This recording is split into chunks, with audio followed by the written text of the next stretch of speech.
¿Qué tal? ¿Cómo les va? Bienvenidos a una nueva edición de Fórum Jurídico Fiscal, programa técnico impositivo que se emite desde el Fórum de la provincia de Santiago del Estero para toda la provincia a través de Canal 14 de Teleimagen Codificada, los sábados a las 12:30, los martes a las 13:30 y además para todo el mundo a través de forumjuridicofiscal.com.ar. Ya está cerrada la votación para lo que es el tema de cierre, que está causando muchísimo furor. Ya se ha decidido cuál es el tema de cierre que vamos a tener en el programa de hoy y además vamos a tener un programa muy completo. Ha quedado una parte de la entrevista realizada al doctor Martín Caranta, que va a tratar el proyecto en el impuesto a las ganancias, muy importante realmente.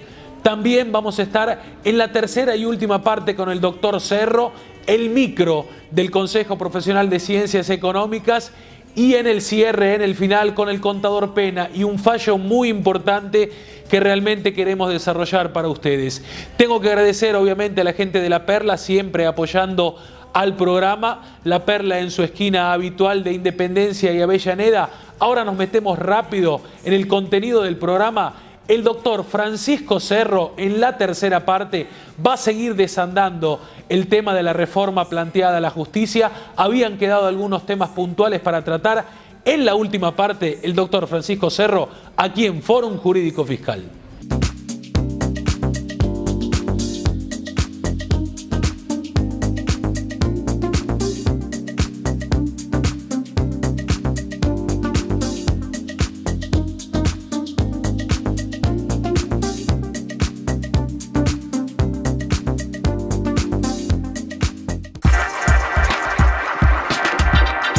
Seguimos con el doctor Cerro, extensísima y muy agradable nota realmente, tercera parte, doctor, porque nos había quedado, usted es actual miembro del Consejo de la Magistratura, para hablar un poco específicamente de esto, ¿no? Sí, soy actual miembro del Consejo de la Magistratura de Santiago del Estero, hay uno nacional.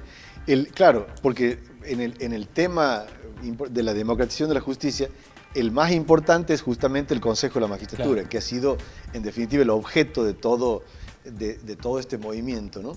El Consejo, digamos, la reforma fundamental, yo la dividiríamos en parte. Lo primero es la integración, ¿no? O sea, cómo cambia la integración. Se lleva de 13 a 19 miembros, lo que uno escuche. Y ahí viene la democratización. O sea, decíamos en aquel primer programa, decíamos nosotros, bueno, la gente dice, los jueces van a ser elegidos por el pueblo. Y decíamos que no es así. Entonces, claro, los integrantes del Consejo de la Magistratura, que son el órgano que designa, que digamos selecciona a los jueces, ellos van a ser elegidos por el pueblo, digamos. Esa es la gran modificación. El Consejo de la Magistratura Nacional está integrado. ¿En qué se produce el cambio? Esto es lo que parece importante que conozca bien la gente, ¿no? Está integrado por 3 jueces, eso no se modifica, siguen siendo 3 jueces, ¿no? Nada más que antes eran elegidos por los jueces y ahora son elegidos por el pueblo. En segundo lugar, antes eran 2 abogados y ahora pasan a ser 3 abogados. O sea, ahí se aumenta uno de los 6, de los 6 del total, ¿no? Ahora son 3 abogados. Antes los abogados eran elegidos por los propios abogados matriculados en todo el país y ahora son elegidos por el pueblo. Claro. O sea, ahí es la segunda gran reforma. Después, son 6 diputados, 3 y 3, que siguen siendo siempre lo mismo porque, claro, esos son de elección popular. De elección popular legislativa, claro. Y después ahí viene la otra gran reforma, el Poder Ejecutivo sigue igual, y la gran reforma viene en la elección de los que son los catedráticos universitarios, ¿no? Antes era 1 y ahora son 6, o sea, ahí se aumentan 5, digamos. Claro. O sea, en definitiva, ahí está el gran cambio del número en el Consejo, claro, de la Magistratura, ¿no? En esto de los catedráticos universitarios sí es importante lo siguiente. El 1 era elegido por el Consejo Interuniversitario Nacional, o sea, era elegido por un órgano universitario, y a su vez tenía que ser profesor regular, dice, de Derecho, sí, en Universidad Nacional. Profesor regular, en mi opinión, es por concurso, o sea, lo cual exige una calificación ya determinada por un examen, ¿no? Bien. Mientras que ahora son simplemente 6 personas destacadas con trayectoria en alguna rama científica, o sea, no necesita ser en derecho, no necesita ser tampoco profesor universitario, sino solamente persona destacada, ¿no? Entonces, ahí han ido, y esos 6 ya no es elegido por el Consejo Interuniversitario, sino que ahora son elegidos por el pueblo también. Entonces, en el Consejo de la Magistratura, prácticamente la mayor integración son elegidos 3, serían 12 ahora, elegidos directamente por el pueblo, a más de los que... Entonces queda, esa es la idea de la democratización en el Consejo de la Magistratura. Entonces el primer impacto es en la integración, digamos, ¿no? Lo segundo sería el tema del procedimiento de selección, ¿no? O sea, ¿en qué impacta en orden al procedimiento de selección, ¿no? Bueno, en eso es, ahí viene la cuestión, o sea, uno dice, bueno, ¿de qué manera cambia ahora? En el procedimiento de selecciones hay importante cambio también porque lo hace una comisión, ¿no? Una comisión que es designada por el plenario del Consejo, es el que hace los exámenes, etcétera, etcétera, ¿no? Claro. Y ahí hay un impacto, en mi opinión, importante, ¿no? Porque hay lo que se llama, para mí es la elección anticipada. O sea, esto es curioso e interesante. No es necesario que se produzca la vacante, como era anteriormente en el Consejo de... O sea, había una vacante y se llamaba concurso. Ahora se puede hacer anticipadamente, ¿no es cierto?, hacer un concurso, hacer un orden de mérito, que ya existe entonces el orden de mérito, y cuando se van produciendo las vacantes se van haciendo la cobertura con los que están en el orden de mérito. Eso dura 5 años o hasta que se acaben las ternas, ¿no?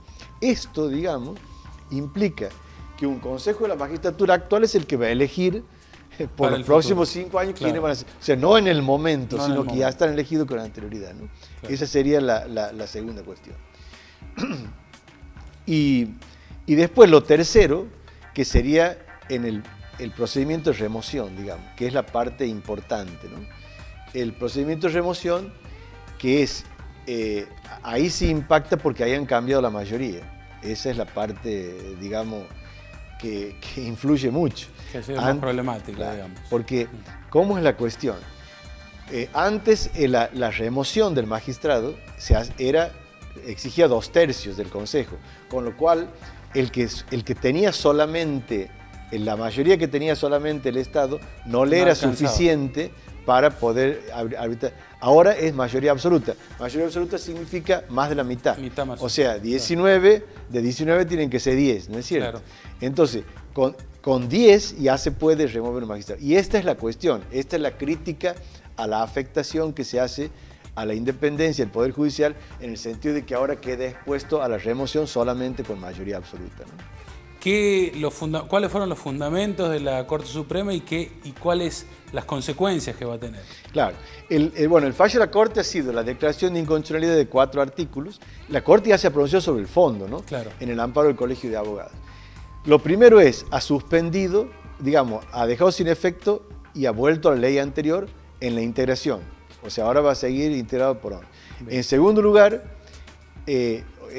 ha suspendido, digamos, la elección popular, porque la elección popular tenía que ser ahora, digamos, claro. La elección popular tenía que ser... estas elecciones. En estas elecciones tenían que ir en las primarias empezaba. Claro, en las primarias tenía que ir una boleta, una boleta aparte, sí, donde iban los candidatos jueces, donde iban los candidatos abogados. Para integrar el Consejo de la Magistratura. Exactamente. Y los esa era la elección como lo explicábamos. Exactamente. O sea, va a haber una boleta que tenía que ir junto con la lista que ibas a votar. Con la lista del presidente y todo. Y eso está suspendido. También el cambio de integrantes y la remoción también. ¿O el sistema? No, la remoción está suspendida, pero no por el fallo de la Corte. No por el fallo. Sino está suspendida por una cautelar dictada por un juez de primera... O sea, por un fallo dictado por un juez de primera instancia todavía. Bien. Eso todavía no ha llegado a la Corte, digamos. Pero se entiende que de llegar seguramente va a ser también declarado inconstitucional, porque no estaba peticionado en ese amparo, ¿no? Bien.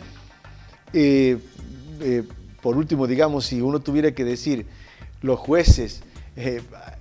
digamos, no afecta esto a la prohibición de actuar en política. Evidentemente me parece claro que el hecho de que los jueces, y está puesto en el fallo de la Corte, ¿no?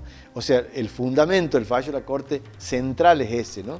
O sea, la Corte dice, primero, la representación está afectada. La Constitución dice representantes de los abogados, representantes de los jueces, no representación popular. Claro. Lo segundo que dice la Corte es si afecta la actuación en política de los jueces el hecho de tener que ir en las listas esas. Si afecta, y afecta el equilibrio, digamos, el equilibrio establecido constitucionalmente, ¿no? Para las partes por el artículo 114 de la Constitución. Estos serían brevemente los fundamentos de la declaración de inconstitucionalidad. Bueno, doctor, realmente muchísimas gracias por haber estado en Fórum. Larga espera para sus palabras, mucho tiempo también se comprometió a prestar acá con nosotros. Estamos muy agradecidos. Creo que fue una muy buena explicación y espero que la haya pasado bien, ¿no? Sí, muy bien, con gusto y bueno, siempre a disposición.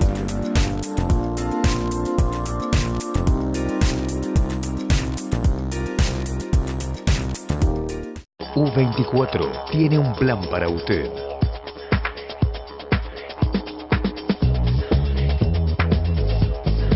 U24, su vida, nuestro móvil. Ahí estaba el doctor Francisco Cerro. Estamos muy agradecidos por la participación en este ciclo, en este Fórum 2013. Ahora nos vamos a meter con lo que es el micro del Consejo Profesional de Ciencias Económicas. Estamos con la contadora Patricia Ivonne Orellana. Sigue hablando de todas las actividades que desarrolla nuestro querido Consejo. En Fórum Jurídico Fiscal 2013, el Consejo Profesional de Ciencias Económicas también tiene su lugar.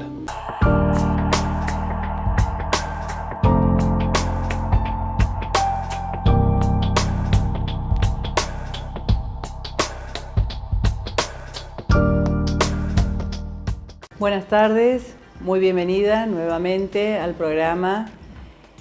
Hoy desde el Consejo de Ciencias Económicas queremos abordar el tema de las normas técnicas profesionales, especialmente para los contadores públicos.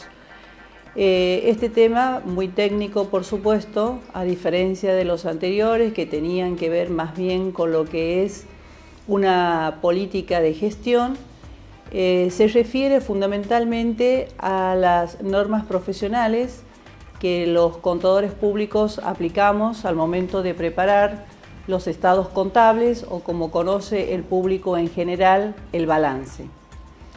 Quiero contarles que nosotros, para aprobar nuestras normas técnicas, debemos por ley convocar a asamblea extraordinaria. Por ello es que para el 4 de septiembre está convocada en tiempo y forma una asamblea para proceder a la aprobación de las siguientes normas. Desde la norma 26 hasta la 37. Estas resoluciones técnicas, como se las conoce, son normas aprobadas en primer lugar por la Federación Argentina de Consejos Profesionales. La Federación Argentina es, como les he comentado en alguna oportunidad, quien nuclea a los 24 consejos del país. Entre las normas que tenemos, empezando por la número 26, es normas referidas a la preparación de información financiera, pero aplicando normas internacionales. Desde la resolución técnica 26 hasta la resolución técnica también la 27, digo bien, la 28, la 29, 30, son todas resoluciones vinculadas con la aplicación de las normas internacionales y que estas normas las van a aplicar fundamentalmente los entes que cotizan sus acciones en bolsa, como así también las que por opción deben o quieren aplicar las normas de información financiera. ¿Esto por qué digo? Porque aparentemente son muchas las que estamos aprobando, porque si decimos desde la 26 a la 37 pareciera mucho, pero tengan la tranquilidad de que esto no significa que para nosotros va a trascender el tiempo en cuanto a la dedicación para su aplicación, porque las empresas radicadas aquí en Santiago del Estero especialmente, que es donde se aplican estas normas que vamos a aprobar, La mayoría de estas empresas son pequeñas y medianas empresas, de manera tal que todas las otras normas internacionales se las van a aprobar a los efectos de cumplir fundamentalmente con el acta llamada Acta de Catamarca, que fue suscripta hace varios años, por allá del año 2000 o 2002, en la que todos los consejos se comprometían a aprobar las mismas normas para poder uniformar en todo el ámbito del país la aplicación normativa. Las que a nosotros fundamentalmente nos van a, no digo afectar, pero sí que vamos a tener en cuenta son la Resolución Técnica 31, la 36 y la 37. Por eso es que más que nada me voy a explayar sobre esas normativas, dejando el resto para que en algún momento el caso particular de algún colega que tenga que aplicar normas internacionales para la Comisión de Valores, para los entes que cotizan en bolsa en la Comisión de Valores, bueno, puedan ampliarlo. Voy a hacer una síntesis naturalmente de cada una de ellas y comentarles de qué se trata y cuál es el beneficio que vamos a obtener. Porque lo que estamos por aprobar desde el Consejo es absoluta utilidad para las empresas porque les permitirá obtener información más cercana a la realidad. La Resolución Técnica 31 tiene que ver con el revalúo de los bienes de uso e inversiones que permiten que aquellos bienes que se registran en libros a un valor histórico, que es el valor al que ingresan al patrimonio, luego, con el transcurso del tiempo y por distintas variables o efectos, quedan totalmente desactualizadas con la realidad. Ustedes, y esto por ejemplo se los digo a los empresarios, si ustedes tienen una propiedad, es muy probable que en el balance una propiedad que en el mercado tiene un valor, en el registro o en los libros tiene un valor diferente. ¿Cuál es la razón? De que en el registro se los contabiliza por el valor que se pagó en su oportunidad, pero luego en el mercado ese valor se va modificando. Entonces, con la Resolución Técnica 31 nos va a permitir que el valor, por ejemplo, de un inmueble se acerque al valor del mercado activo donde se encuentra trabajando o donde se encuentra realizando sus actividades la empresa.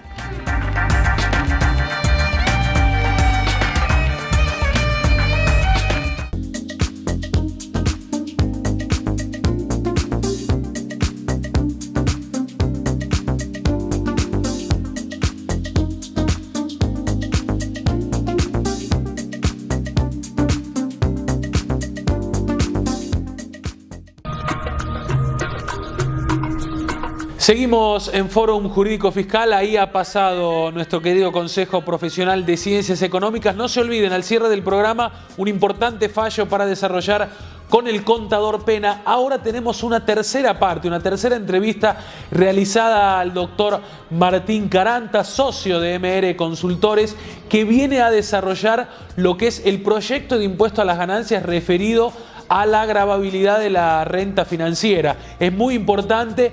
Hay algunos proyectos que se están analizando. El doctor Martín Caranta desarrolla este tema como habitualmente lo hace aquí en Fórum Jurídico Fiscal.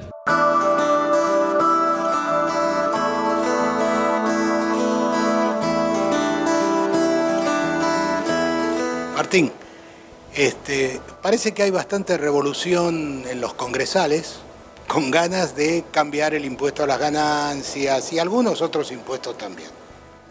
Ahora, uno de los temas que, digamos, que en donde más se hace hincapié es en gravar la renta financiera. ¿Vos tenés alguna opinión formada con respecto a esto? Bueno, en primer lugar, lo que hay que tener en cuenta es, digamos, la progresividad del tributo, ¿no? Porque el impuesto a las ganancias es un gravamen que es progresivo por las alícuotas que se aplican, ¿sí?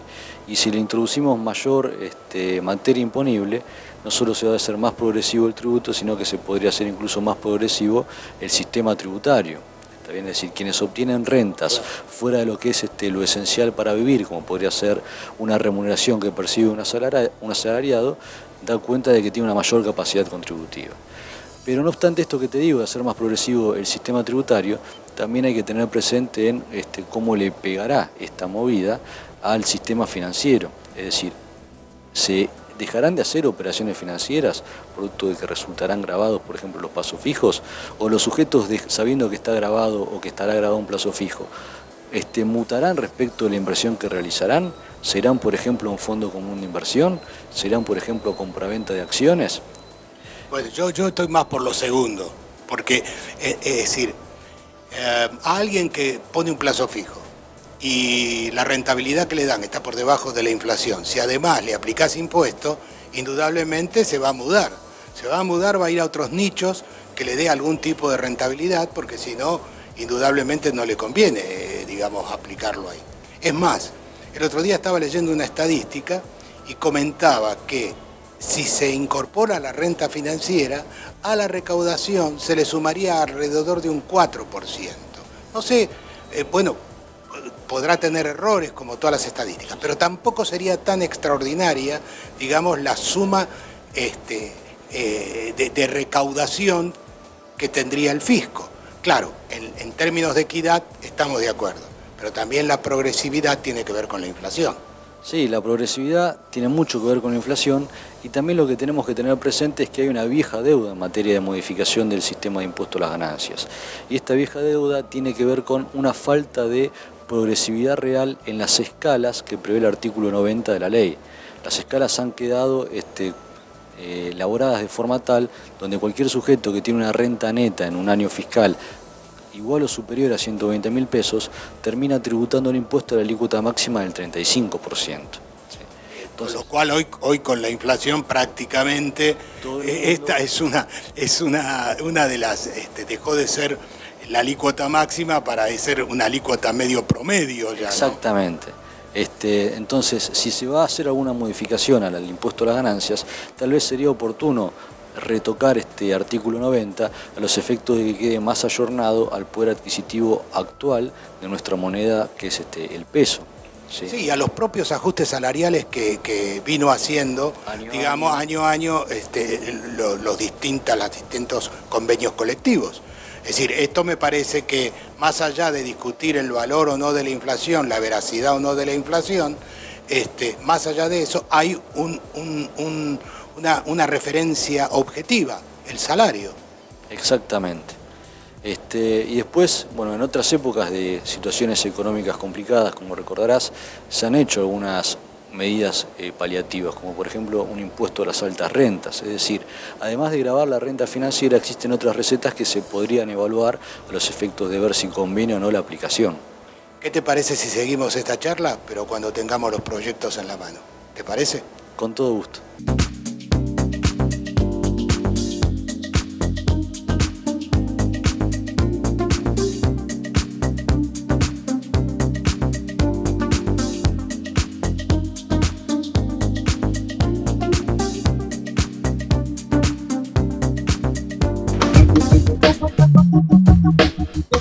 Seguimos en Fórum Jurídico Fiscal, ahí ha pasado el doctor Martín Caranta. Estamos ahora nuevamente con un socio fundador del programa, amigo y mentor, el contador Ramón Pena. ¿Cómo le va? Hola Belisario, ¿cómo estás? ¿Todo bien? Todo bien, ¿vos? Bueno, hoy tenemos un fallo importante y veníamos anunciando, volvés a traer, Ramón, fallos realmente muy importantes, en donde hay que resaltar un poquitito lo que es el artículo 45 y el artículo 46 de la Ley de Procedimientos. Muchas veces, hablábamos fuera de cámara, el contribuyente, cuando hay una inspección, realiza el ajuste teniendo en cuenta el impuesto omitido y los intereses, tomando en cuenta el periodo que se está ajustando. Pero muchas veces olvida que después viene la multa por ese ajuste realizado, ¿no? Exactamente. Cuando está cerrándose la inspección, se toma en cuenta para el costo impositivo, capital e intereses. Como en ese momento no se determina, no queda firme la multa, entonces uno no lo toma en cuenta. Generalmente no se toma en cuenta. Y hay un costo grande, perdóname Ramón, porque tenés 45, 50 al 100 del impuesto omitido y el 46 de 2 a 10 veces. Así que no es menor el tema. No es menor, incluso tomando en cuenta el ajuste, claro. Exactamente. Componente importante, decimos, ¿no? Sí, por eso este es un fallo muy reciente del 11 de junio pasado. El fallo es Weiss Leandro Segismundo contra DGI de la Cámara Nacional de Apelaciones, en donde al contribuyente se le inicia una inspección por el periodo 2006 y 2007 y se determina que el patrimonio al cierre del 2006 no coincidía con el patrimonio al inicio del 2007 y a su vez se determina que el señor Weiss no había declarado un plazo fijo. Entonces, ¿qué sucede? Inmediatamente el contribuyente rectifica la declaración jurada haciendo los ajustes correspondientes y paga el saldo resultante y los intereses. Entonces, y ahí finaliza la inspección. Pero, ¿qué sucede? Como siempre, pasa un tiempo y recién llega el sumario para aplicar la multa. Y llega el sumario con la imputación al contribuyente por el artículo 46, o sea, por defraudación. Por defraudación. Engaño o defraudación, claro. Que sería 2 a 10 veces. Más grave que el 45. Exacto. Así es. Mucho más grave. ¿Qué hace el contribuyente? Apela esta resolución al Tribunal Fiscal de la Nación, diciendo que ha rectificado voluntariamente que ha sido una omisión, que ha habido una transgresión, pero culposa, negligente, que lo reencuadre en el artículo 45. O sea, dicho de otra manera, el contribuyente reconoce la infracción y no dice que no le apliquen una multa, sino dice que le apliquen la multa del artículo 45 y no del 46. ¿Qué le dice el Tribunal Fiscal? El Tribunal Fiscal le dice, en su resolución, en la sentencia dice, el AFIP únicamente lo que hizo es imputarle el artículo 46, nada más. No hay ninguna demostración por parte de la AFIP de cuál ha sido la conducta maliciosa. Para encuadrarlo allí. Exactamente, no está plasmado, no está exteriorizado cuál ha sido la transgresión fraudulenta. Por lo tanto, lo que hace el Tribunal Fiscal es reencuadrarlo en el artículo 45. Qué importante, y esto es lo clave, ¿no?